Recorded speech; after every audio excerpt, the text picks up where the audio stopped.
Magre-rematch na ang defending champions San Miguel Beermen at TNT Tropang 5G. Sino kaya ang unang makakalamang? Live mula sa Inares Center, Antipolo, nasa frontline ng balitang yan si Ian Suyu. Ian?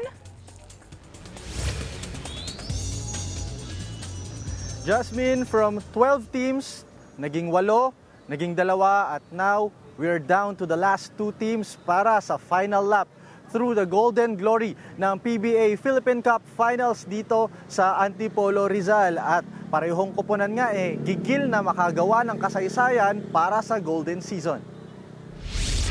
Matapos ang kani-kanilang semis match-up, nasa huling yugto na tayo ng bakbakan at ang target ngayong gabi, maka-first blood sa best of 7 series.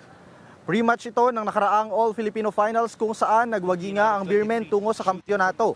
Misyon nilang depensahan ang kanilang korona. Star-studded line-up pa rin ang ibabandera ng SMB sa pangunguna ni CJ Perez, Don Trollano at Finals MVP Jericho Cruz.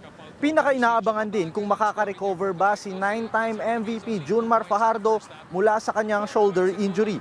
Samantala, gigil namang makabawi ang TNT Tropang 5G mula sa pagkakadapa noong huli nilang All-Filipino Finals.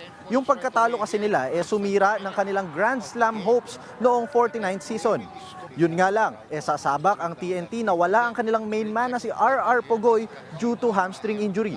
Sa kabila naman yan, sasandal ang magkakatropa sa opensa nina Ray Nambatak, Calvin Oftana at Poy Eram.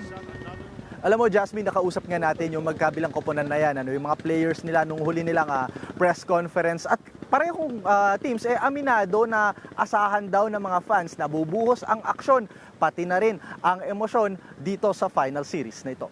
Abangan natin kung sino ang makakuha ng unang panalo ngayong gabi. Yan muna ang latest mula dito sa Antipolo, Rizal. Jasmine? Maraming salamat, Ian Suyu. Mga kapatid, Cheryl Hosing po. Maging maalam at may pakialam sa mga napapanahong issue at headlines. Mag-follow at mag-subscribe na sa social media pages ng News 5.